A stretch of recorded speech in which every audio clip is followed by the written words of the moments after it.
आप देख रहे हैं TNB।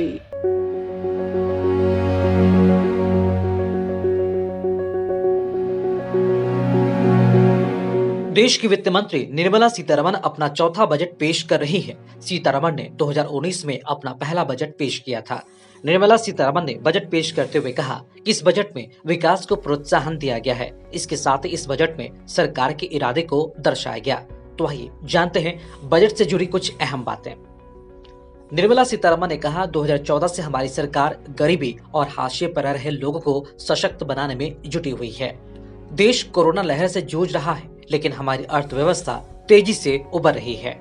आगामी वित्त वर्ष में भारत की आर्थिक वृद्धि 9.2% रहने का अनुमान है।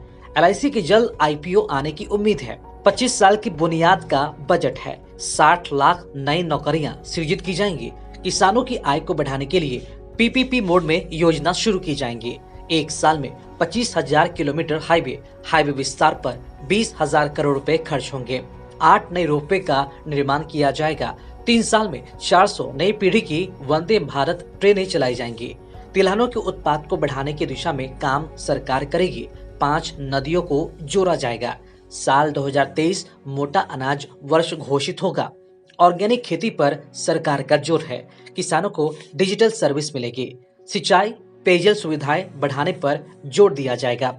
रेलवे छोटे किसानों और उद्यमों के लिए कुशल लॉजिस्टिक्स विकसित करेगा। स्थानीय उत्पाद की सप्लाई चेन बढ़ाने के लिए एक स्टेशन एक उत्पाद योजना शुरू की जाएगी। गंगा नदी के किनारे 5 किलोमीटर चौड़े गलियारों में किसानों की जमीन पर फोकस के साथ पूरे देश में रासायनिक मुक्त प्राकृतिक खेती को बढ़ावा दिया जाएगा। अगले 3 सालों में 100 PM गति शक्ति कार्गो टर्मिनल विकसित किए जाएंगे। PM आवास योजना के तहत 80 लाख आवास बनेंगे। सड़क परिवहन मास्टर प्लान के लिए PM गति शक्ति को 2022-23 में अंतिम रूप दिया जाएगा। 2 लाख आंगनबाड़ी का विस्तार किया जाएगा।